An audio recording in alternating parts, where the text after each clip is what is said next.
ส่เบรกใหม่บ่เบรกกาวเปลี่ยนแต่ล้อซอใหม่เปลี่ยนอ๋อ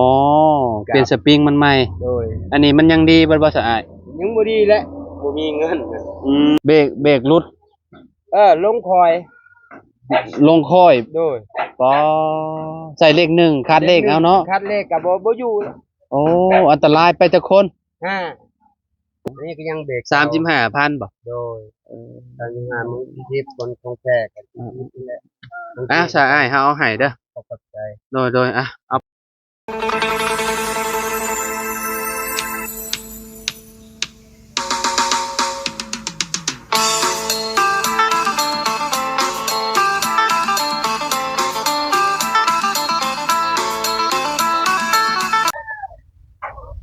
กราบสบายดีพ่อแม่พี่น้อง FC เบิดสุขุทุกคนเนาะบ่ว่าสิอยู่ในและก็ต่างประเทศเด้อพี่น้องเด้อเนาะเปิดภาพมาก็อยู่ที่เฮือนน้องทายนะพี่น้องเนาะก็คือวันเสาร์นี้นะพี่น้องเฮากลับมาถ่ายให้พ่อแม่พี่น้อง FC เบิ่งนำกันเนาะตอนเช้าๆพี่น้องเนาะวันนี้ตอนแรกเนาะพี่น้องเฮาก็เข้ามาอีกรอบนึงเนาะมาเจอทางแม่เพิ่นแล้วก็พ่อเพิ่นพี่น้องเนาะไปพี่น้องเดี๋ยวขอไปหาทางแม่น้องทายกับพ่อน้องทายพี่น้องโดยพี่น้องเนาะโอ้มาพ่อสบายดีเด้อโอ้สบายดีเฮ็ดหยังนี่อ้ายแปลงรถเบรกมันหลุดโอ้แปลงรถโดยใส่เบรกใหม่บ่เบรกกาวเปลี่ยนแต่ล้อซอใหม่เปลี่ยนเปลี่ยนสปริงมันใหม่โดยอันนี้มันยังดีบ่สะอาดยังบ่ดีแหละบ่มีเงินมัน5คนมาแต่ซักให้เบรกหลุดอยู่ผู้ใส่แต่เลข1แล้วมันบ่อยู่นี่เบรกรุดลงคอยโดยปอใส่เลข1คัดเลขเอาเนาะคัดเลขก็บ่อยู่โอ้อันตรายไปแต่คนก็คือแบบ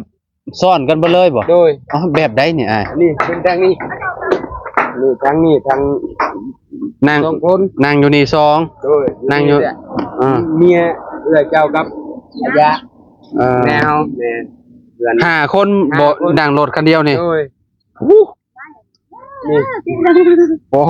โหดเกินอันนี้ใส่ซองเลยเนาะโซก2อันพี่น้องเนาะว่ามันบ่อันตรายบ่อ้ายอันซ่อนกันหลายคนปานนี้จำเป็นแหละจำเป็นแหละที่มันลูกน้อยจะอยากไปลูกน้อยอยากไปเนาะโดยอันน่ะเจ้าชื่อจังได๋ดอกเอ้ยเมื่อยนางสวงโดยชื่อเอ้ยช่วงบ่โดยโอ้จักปีแหละเจ้า38ปี38เจ้าได้อ้าย40ชื่อหยังเจ้าฮักไอ้ฮักโดยโอ้คือมีลูกกับเราประมาณ3คนเนาะพี่น้องเนาะพี่น้องเนาะก็คือ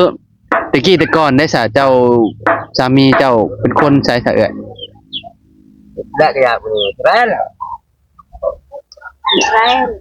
บ้านแสลนทางไหนลาโปแถวเซโปนเท่านี้บ่โดยเมืองเซโปนเขตลาโปเขตชุมลาโป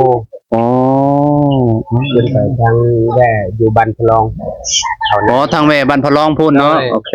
ฮู้แหละไปหน่อยแต่ว่าปัจจุบันนี่คือแบบเนาะเราสร้างครอบครัวกับไอ้ฮักแล้วก็อยู่นํกัน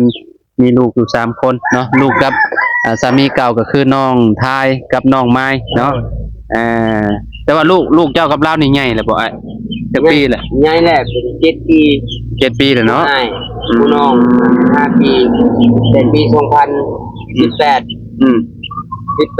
เป็น10ที่4เราเกิดผู้ให้ผมแต่งกับโดยเจ้า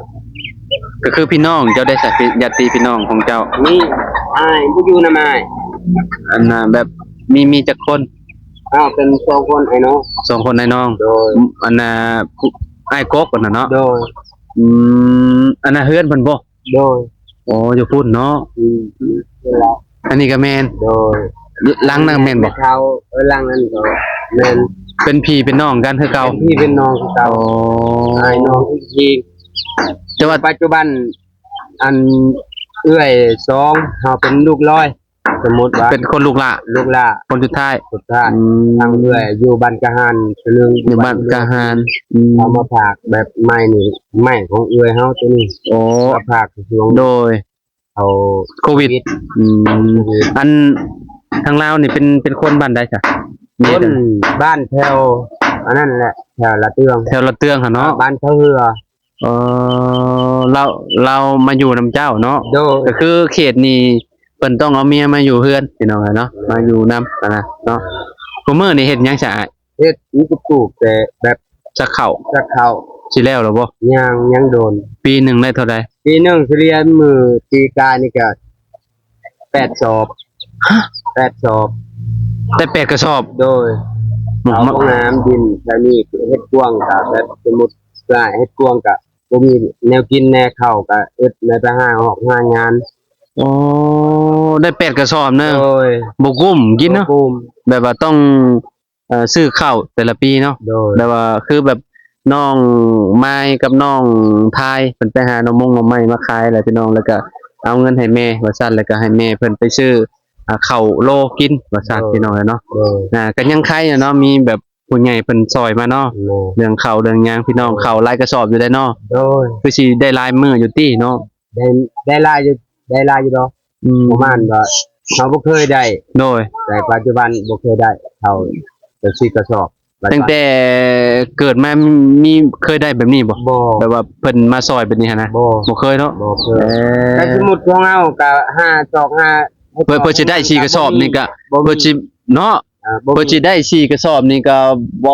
กระสอบหนึง670,000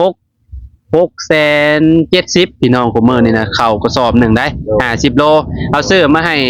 น้องเพิ่นเมื่อวานนี่พี่น้องอยู่พุ่นน่ะมันบัดมันขึ้นบัดมันลงพี่น้องข้าวก็ได้บางทีก็660,000บางทีก็อัน670,000เกือบล้านหนึงน่ะได้พี่น้องข้าวกระสอบหนึงน่ะเพื่อสิหาเงินล้านหนึงเนาะบ่แม่นง่ายๆเลยพี่น้องเอ้ยเนาะไม้กับเป็นไม้อันเฮือนเจ้าอันหามาบ่สะอายนะมีกล้องตารางอะไร ดูกองตารางแบบเข้ามาเรื่อยมาเป็นนำนี่อยู่บ้านนี่เป็นนำเข้าใหม่เข้าเรื่อยแบบเฮาเป็นครูเป็นไปเป็นมาแทรกมาเขาให้ใหม่ตัวนี้ อ๋อ เลื่อย ซอยกับเจ้า ซอยครับ กับเจ้าเลื่อยไม้แหละเจ้าไปซอยเวียกเพิ่น โดย อ๋อ สมมุติ4-5 มื้อมันเหลือแต่ไม้เข้า อ่า เขาจะว่าอยากจะได้ไม้ตัวใด ๆเขาให้ โดย อ๋อ 6คูณ10มา6 อืม 6คูณ6คูณ อ่า 16ก็ว่าจะได้ เจ้าจะได้ไม้ค้างมัน โดย จะได้ไม้ค้างอันน่ะเพราะว่าถ้าหน้า15นี่ก็ได้5คูณ15นี่ก็ถือว่าโอเคนี่เฮือนประตู7ปีนี่ก็เฮาก็สร้างมาอันไม้5คูณ15ไม้ค้าง โดย เนาะสำนั้นก็ถือว่าโอเคอยู่เนาะ โดย อันนี้หน้าเท่าไหร่เฮา หน้า16 หน้า16คูณ5 คูณ6 คูณ6เลย โดย โอ้16คูณ6เนาะ โดย โอ้ได้จักเส้นเลยฮะ เงินประมาณ11 11เส้น เจ้าหาซาโซเมียน โดย เอาไว้ปลูกเฮือนเนาะ โดย เออ ญาติเราสมมุติเฮาบ่อึดเฮาบ่อึดหยังแบบฮอกจอกหางานแบบได้ เป็นสมมุติ บ่อึดข้าวอึดน้ำแล้วเฮาก็สิมีเงินมีหยังเฮาสิซื้อเพิ่ม จะกับซื้อเพิ่มอีกแต่บ่เดี๋ยวนี้3 ปีป่า4 ปีแล้ว อันนี้ได้ โดย ไม่นี่ได้ โดย โอ้3ปี4ปีแล้วบ่ 4 ปี5กลางฮอดปี หลังนี่จักปีแล้วจ้ะสุเจ้าปลูกนี่ 9 ปี 9ปีบ่เฮือนหลังนี่ โอ้ย อ๋อหาบ่ได้พี่น้องเนาะเราก็ได้หามาก็ได้แต่ซื้อข้าวสู่ลูกสู่เมียกินพี่น้องเนาะเพราะว่ามันคนเฮามันต้องกองทัพต้องเดินด้วยท้องพี่น้องเนาะเฮ็ดบ่ได้เนาะต้องมีข้าวกินว่าซั่นซะเนาะเฮือนนี่ก็อยู่มา9ปีแล้ว โดย ฝนตกอยู่แบบใดนี่อ้าย เมื่อตกกานางทายนางไม้ได้สมมุติมันบ่ได้นอนนางไม้เป็นไงแล้ว มันไปนอนรัก มันอ้ายแบบเฮือนมันหัว ต้องไปนอน น นำ อนเฮือน เฮือน เขา อ๋อไปนอนเฮือนเพิ่น โดย อ๋อน างทายเวลาฝนตกมันก็ยืนนั่งลงแน่ก็เห็นบางคราวก็นอนนั่นแหละคือปีที่แล้วนี่ เฮาบ่ได้ทำใหม่อันทักซี่นั่นมุง โอ้เจ้าเอาไม้อันวางแบบนี้เลยนี่เนาะ โอ้ย โอ้โหวางแบบนี้เลยพี่น้องเนาะยันมันเป็นหยังยันมันลมพัดไปบ่ไอ้คือเอาอันไม้ ลมพัดเกิดคือนึงแล้วจน อ๋อแบบนี้เนาะ ประชามอันแม่ละน้อยแม่ละน้อยว่าโอ้เป็นหยังเฮือนเจ้าพ่อไม้ว่าลม อ่า อยู่แหละแต่พี่มันออกทางที่2แผ่น อ่า 2แผ่นมาคุมมาตอนดึก2โมงพอตูจิตปียังบ่มีเฮือนเป็นอยู่ในตาราง แต่ก่อนประตู7 ปียังบ่มีเฮือนคือกัน โดย มือเฮือนก็ตอบมันน้อยๆนะได้ โดย แล้วยังบ่มีอยู่กองตารางอันนี้ กองตารางกองตารางนี่มันนำกัน เนาะอ๋อบาดนี่เนาะทางไอ้หักเนาะอันนี้ก็ตัดออกไปแล้วไอ้มันยังกัดอันนี้ ปลูก ปวก ปวกอ่ะแม่นป ป ว ว ก กกัดไปเลยเนาะ เออ ขี่ตะไคร้นี่โอ้ ครับเอา พี่น้องที่ได้สะอ้ายเจ้าอยู่ที่ไปตอนนี้ที่ตัวเองบ่ถามบางเช้านี่คือว่าที่ดินนี่นะดินปลูกเพื่อนนี่คือว่า ที่ดินเนี่ยปลูกเพื่อนชุมอันน้องผู้ชื่อให้ประตู7 ปีนี่ดินของเรา ของลูกอันอ้ายประตู7 ปีบ่ดิน โดย เอ่อ อยู่ดิน แม่นเบิดบ่ เป็นลาวมุดแต่เกิดมันเป็นไปครับ เอาแสดงว่าจุมเจ้าอยู่ที่เพิ่นต้นนี่ อยู่แบบอยู่ที่ดินของอ้ายผู้เพิ่น7 ปีนั่นแหละ อ๋อ อยู่กัน ของผู้แสดงหั่น โดย ของลาวเองบ่หรือว่าของลูกลาวหรือว่าของคนใหญ่ตู้แสดง แต่กี้หั่นของมันและบัดนั้นง่ายเป็นของลูก อ๋อบัดนี้ให้ลูกบ่บัด โด นี้ ย อ๋อเป็นของลูกบัดนี้เนาะ โดย อ๋อแสดงว่า บัดเจ้าสิปลูกเฮือนนี่เจ้าต้องซื้อน้ำเพิ่นหรือว่าจังได๋ จังว่าแล้วเฮาบ่ตั้งบ่มีเฮือนบ่มีชาติบ่ไม่บ่พอกันบ่ว่าบ่ได้แล้ว ไปปลูกที่ตัวเองบ่ได้บ่ ที่ปลูกจังได ดินเจ้าน่ะบ่มีดินตัวเอง เฮ็ดมันต้นกับบ่มี เอาแบบเช่าของเพิ่นบ่หรือเพิ่นให้เฮ็ดบ่ดินที่จะไปปลูกมันต้นมันเต้น บ่มีเฮาเฮ็ดแบบ เจ้าเฮ็ดน้ำไผซะอันมันต้นของไผ เฮาบ่ได้ ดิน เฮ็ด ไผเจะบ่ได้มันต้น โดย จะปลูกแต่ข้าว ปลูกข้าวก็ ของไผ 5ลัก ของไผวะ บ่มีไผจองเท่านั้น คือแบบเฮาไปปลูกได้ ดินบ่วาง ดินเปล่าวางก็เลยไปปลูกได้ โดย อ๋อไป5ลักบ่ 5ลัก ไปกลับ10 10เฮาย่างตีนเปิดแต่6โมงไปย่างฮอดที่ ปุ่นจังโมง 7โมง 7 โมงไกล20นาทีขึ้นผู้ ย่างจากพี่จังโมงก็ตื่นแต่จังโมง ตื่นแต่6โมง 6 แต่ โมง บ้าน ไปฮอดพุ่น ฮอดพุ่น7โมงเช้า5นาที 7 โมงปลายประมาณชั่วโมงหน่อยๆเนาะ โดย ผู้แสดงก็ไวเด้เจ้าหญ้า ไว้แล้วแบบนั้นเฮาย่างแบบเฮาเคยแบบคนบ่เคยแบบลำบาก ลักมันบ่แม่นง่ายๆได้อ้ายเอ้ย ที่ลักก็ต่อชั่วโมงนึงแล้ว โอ้ นี่ ให้ ให้ เฮา ก็ไกลกว่า ให้เฮาไปแฮงเฮาบ่ฮอดดอกนั่นน่ะเป็นลมรู้แล้วเฮา นั่นคือเฮานี่มันเคยคนแบบ อยู่แถมพอดอกพอดอย ฝากได้จะไปฮะ ฝากอันบงบิงจะหัวบงบิง บ่ เอาไปหุ้น โอ้โหโอ้ทางเมียประตู7 ปีเนาะสบายดีตู้เด้อโดยเอาไปเบิ่งดูเฮือนน่ะไปเบิ่งเฮือนดูเฮือนเป็นเอาไดบ่ได้เห็นเฮือนตัวเองมึงแน่เพิ่นมุงไปฮอดไสน่ะฮะบาดนี่ให้เมตู้เพิ่นไปเบิ่งเฮือนเพิ่นว่างามส่ำใดพี่น้อยเนาะกล้าว่าสิได้อยู่บ่เนี่ยอ้าย จะละ ลองมึงก่อนเนาะ ดอกมึง โอ้ยพี่น้อยเนาะ เศร้ากุมหันก็มีแต่รถนี่แก บ่ 2เศร้า เสากลมมันที่อันไว้นะหั่นนะ โดย จะเอาใส่แบบใด แบบเอาไม้ข้างเบิ่งมีหมัดใส่ยางหมัดไม้หญ้าตามที่หมัด บ่แบบบัดแล้วเจ้าแก่มาบัดแล้วเจ้าสั้นไปแบบนั้นบ่ โดย โอ้โห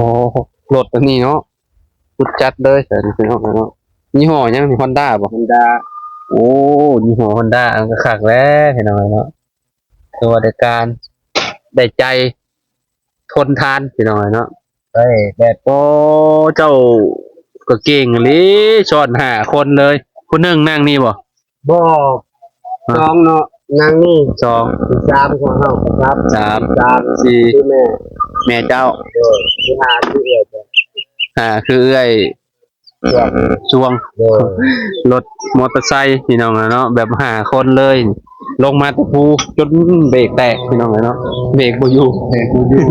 มันแม่กับเอื้อยเจ้าจนมันบ่อยู่นั่นแหละเล็งหนึงแบบเอาใจตัวน้อยเชื่อหน้าเชื่อคิดใช้ดอกเด้อ13มันบ่อยู่บ่คุ้ม สเตอร์น้อยๆเอาบ่อยู่ดอก เด้อ10ถ้าลงด้วยธรรมดาน่ะโอเคดอก3เบรกคือเก่าสเตอร์10อันนี้มันสเตอร์13 สเตอร์ ใหญ่ สเตอร์ใหญ่ๆแบบนี้เลยเนาะ ครับ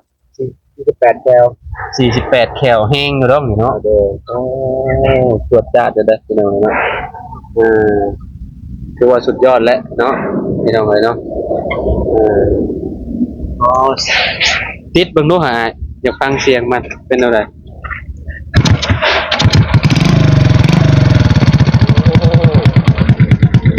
จักนิ่มขนาดเนาะ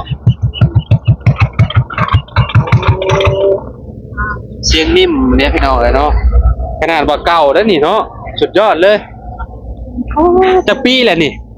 นี่แต่6ปีเลย ใน6 ปี โดย เคยสอบบ่ และ4-5เทื่อแล้วจอบไปเฮ็ดออกเฮ็ดงานมาทอกตั้งเทื่อก็นั่งทาจนหายเป็นยังพอไปทอกแต่งรถ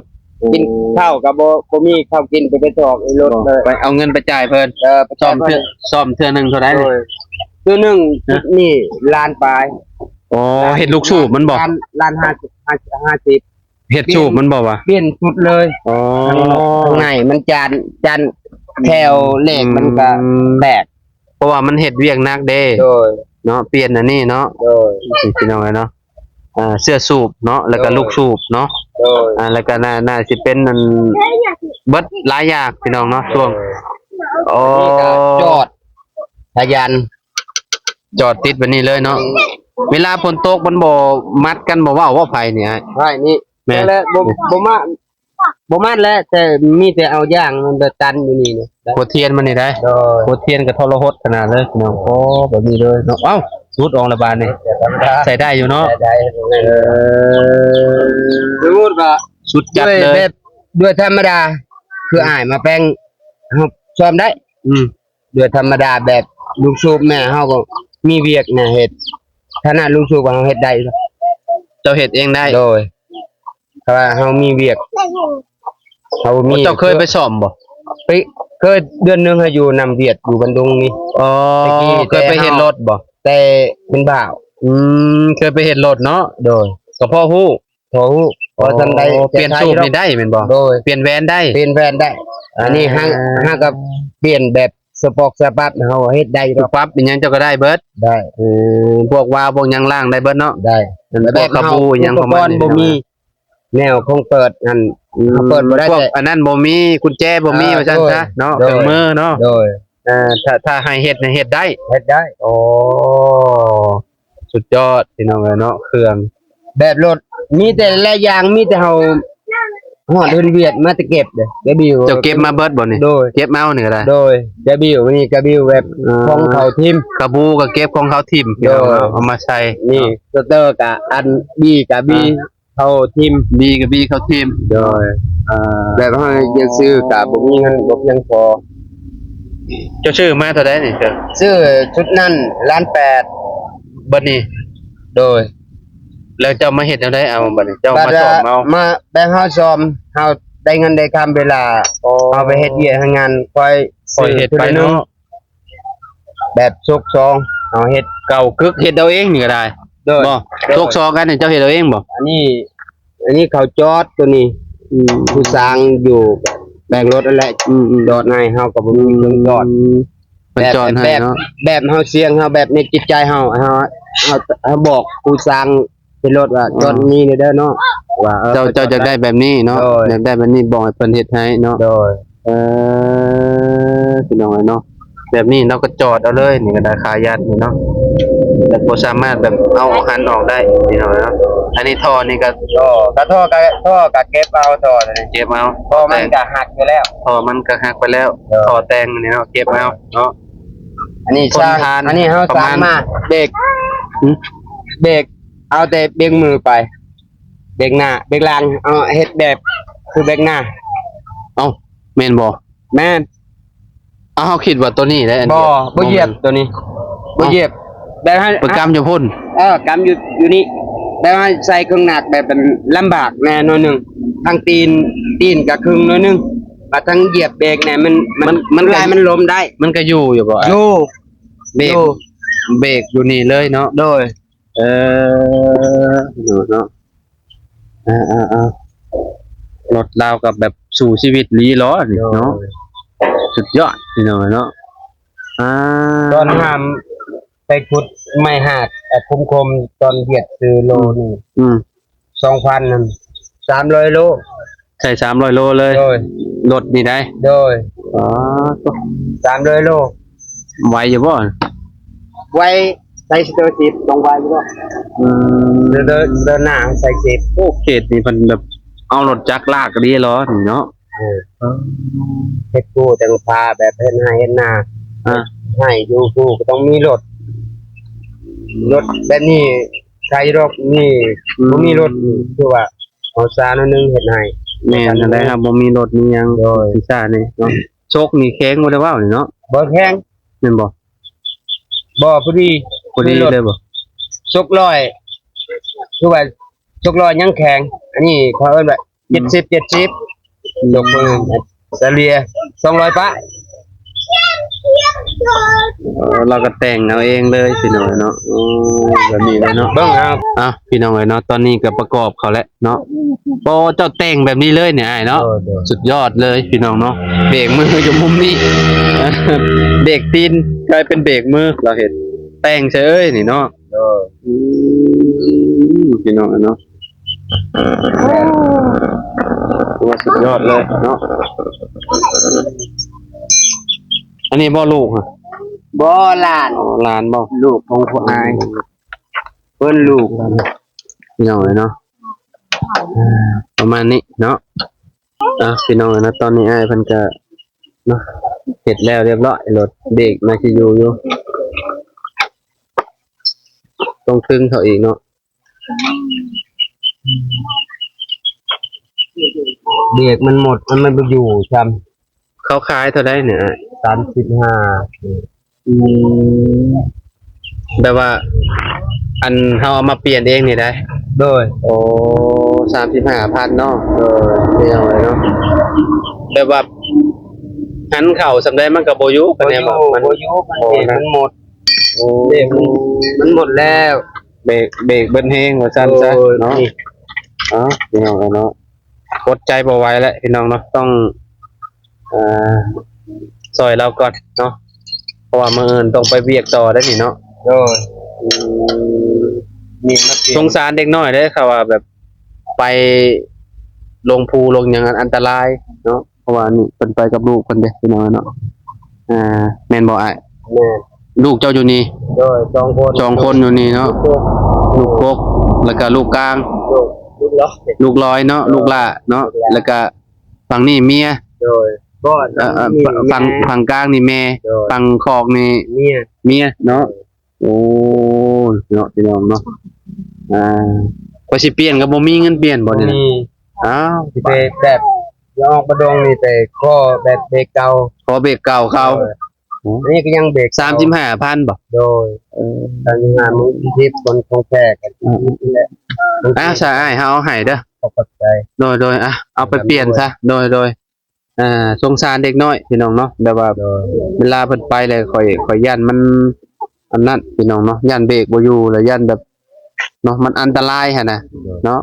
มื้ออื่นก็เด็กน้อยก็สิไปนำคือเก่าเลยเนาะ ไปน้ำมือเก่าแหละมันมาอยู่กับนางถ่ายใหม่มันแบบมันสมมุติมันจะไปให้มันไปยืม เนาะโอเคซะอ้ายจังได๋ก็ซื้อมาเปลี่ยนเด้อเนาะพี่น้องเอ้ยเนาะมื้อนี้ก็ได้มาถ่ายทำเนาะเฮือนน้องทายให้เบิ่งนํกันพี่น้องเอ้ยเนาะเฮือนเพิ่นก็พี่อ้ายมาพี่ดูจะได้กันเนาะมาเบิ่งดูเป็นจังได๋คือว่าพี่ลึกแท้โอ้โตเอียงอันนี้มันสิล่มมื้อใดเนี่ยอ้ายโอ้ย6 ปีไม่หยังจะเอามาเฮ็ด ไม่คิดฟ้า ไม่ทิ้นป่า โอ้ไม่ อันนี้ค่ำเมียนบ่นี่ โดย ค่ำเมียนพี่น้องเนาะ การแต่ไม่ยังบุงอากาศยังบุงเขา อันนี้ เพื่อน หน้า16แข้ง6เนาะ แกงฮุก โอ้ค่อยแร เลื ก อกกับ15แกง5ก็ได้กับหมูเห็ด ๆค่อยว่า15ก็ว่ามันบ่ได้ฮอด16ดอก นี่แล้ว 16นี่มันสิใหญ่กว่านี้ จังไรเลยเนาะ ประมาณ15เลยปะ 15แล้ว อันนี้แหละที่ว่าเจ้าได้มา มาเก็บของหมูปะ เก็บมาเมียนเนาะ โดย อยากได้เฮือนใหม่พี่น้องเนาะอยากเฮ็ดเฮือนให้ลูกเมียอยู่เนาะอ่า ที่ได้ ก็คือแบบเพิ่นก็เป็นพ่อใหม่อันน้องไม้น้องชายนั่นแหละพี่น้องเนาะโธ่พี่น้องเนาะอันนี้ก็คือแบบเจ้าแก่คือที่เจ้าเว้าเขาได้เนาะ โดย จะเอาใส่รถจักรจะมาหาบ่แม่นบ่อ้าย มาขอแหงอยู่บ้านแบบมาซอย5คน ตัวใดที่ว่าเจ้าแก่มานำใส่รถจักรจะมา มีตรงร้านตัวนี้ ส่งลำใช้ ตัวน้อย อยู่ในฮะ ๆอายุไหน อ๋อจังเม็ดนั่น 5เมตร อ๋อพี่น้องเนาะ อันนี้มารถ2 คัน อันนี้2คัน โดยใส่ เอามา เนี่ยใส่2 คัน เอามาไว้ปลูกเฮือนเนาะ โดย เจ้าเฮ็ดเองเป็นบ่เฮือน บ่ อ๋อเลยว่าเป็น สมมุติว่าได้เงินได้คำสมมุติว่า หาแฮง หาแหงอยู่บ้าน อ๋อชาวบ้านเพิ่นก็ซอยบ่ โดยพศคือประตูนั่น เอ แหละ อ โดยแบบมาบักนี่มีไอ้น้องเขาเป็น บักซอยเนาะ เออ แบบว่าเฮาเฮ็ดเฮือนแบบให้มันดีกว่าเก่าเนาะอ้ายเนาะเฮ็ดให้มันงามกว่าหลังน้อยๆหลังเก่าตัวนี้เนาะเพราะว่าตอนนี้อันไม้นี่ครบแล้วบ่อ้าย9ต้นแล้วบ่ บ่ยัง ยังเหลืออยู่จักต้น ยังที่2 ต้น อ๋อยัง2ต้นบ่ยังบ่พออ๋อสมมุติยกขึ้นนี่ก็ต้องต้องยกหมองเก่านี่บ่เลยแนวใด ได้มองเก้านี่แหละ อื ง่ายๆที่ใช้บ่มีดิน บ่มีดินมีดอนเนาะก็ต้องยกอยู่นี่เนาะ ยกอยู่ เฮ็ดอยู่นี่เนาะพี่น้องเอ้ยเนาะเพิ่นสิบ่ไล่บ่สมมุติว่าเฮ็ดแล้ว จังละ เนาะ อันจะจะตั้งมาอันสมมุติว่าได้เงินได้คำเราตั้งมาจะสิได้เอาไปพอก่อนสิมาตั้ง คือแบบไหนอ่ะ ว่าเฮาไปสมมุติว่าเฮาจะตั้งได้เงินได้คำสมมุติว่าปีใดเฮามาได้เงินได้คำมันได้ครบไหม ได้กบไม้กบตอก ไปต้อง ไปทำ เจ้าของที่เพิ่น เจ้าของ อ๋อ ที่ ว่าสิให้เฮาปลูกบ่ หรือว่าบ่ เป็น ต้องถามเพิ่นก่อนเนาะ โอ้ โอเค ต้องอยู่ในข้าวก็ต้องทำเขา คิดว่าอันสิปลูกโลดเนาะมันเป็นไปบ่ได้เนาะต้องถามเจ้าของเพิ่นก่อนเนาะโอเคจ้ะพี่น้องเอ้ยเนาะ เป็นว่าเฮาปลูกแบบเฮาปลูกเวลาเฮาปลูกเฮาบ่ทำเจ้าของ เพิ่นก็สิว่าให้ได้เนาะเพิ่นก็ เพราะว่าการ เพราะว่าเขาเว้าให้กระถือของเขาเนาะเพราะว่ามันเป็นที่ของกระเจ้าพี่น้องกระเจ้าก็สามารถให้เจ้าลื้อได้พี่น้องเนาะอันนี้ก็คือแบบเพิ่นจะอยู่ที่อาศัยของเนาะอันอ้ายพ่อตู่7ปีเนาะพี่น้องเนาะเอาจังได๋ก็สู้ๆเด้ออ้ายเด้ออ้ายฮักเนาะชื่อฮักแล้วว่า ฮักโดย โดยพี่น้องเนาะเราก็เป็นคนขยันผู้หนึ่งได้พี่น้องเนาะเห็นแต่ละมื้อก็คือแบบมาแต่ให้ของมื้อเวลาเฮามาถ่ายคลิปอยู่ในนี้ก็ได้พี่น้องเห็นเพิ่นตลอดอยู่เนาะเอาจังไดก็สู้ๆเด้ออ้ายเด้อ โดย มื้อหน้ามื้อในพอกันใหม่เนาะเฮาก็เป็นกำลังใจให้พี่น้องเอาเงินให้เพิ่นไปเปลี่ยนเบรกรถซะพี่น้องเนาะกระบาดเด็กน้อยเนาะกระบาดแบบเวลาเบรกบ่อยู่ก็พากันห้องมันก็ถึกแล้วเจ้าเนาะ และลงก่อน อันตรายอ้ายเอ้ยเนาะเบิ่งหน่อยเด้ออ้ายเด้อโดยเอาอยู่ดีมีแฮงเด้อโดยเอา ด้วยให้สุขภาพแข็งแรงแล้วก็ทำอยู่ในที่ต่างประเทศยินดีตรงเบาลาวบ่ โดยขอบใจหลายๆอ้ายขอบใจหลายๆสู้ๆเด้ออ้ายเด้อพี่น้องเอ้ยเนาะประมาณนี้เด้อพี่น้องเด้อเนาะมื้อนี้ได้มาเฮือนชาลัดแป้นของน้องเพิ่นพี่น้องเนาะน้องทายกับน้องไม้พี่น้องก็ได้มาพูดคุยกับทางพ่อใหม่ลาวพี่น้องเนาะทางอ้ายฮักเนาะพี่น้องเนาะทางเมียนี่ว้าวลาวบ่อยากได้ปานใดเนาะทางเอื้อยช่วงว่าซั่นเนาะโอเคพอกันคลิปหน้าคลิปในเด้อพี่น้องเด้อขอบคุณหลายๆที่ติดตามเนาะสบายดีและสวัสดีพี่น้องพอกันใหม่โดย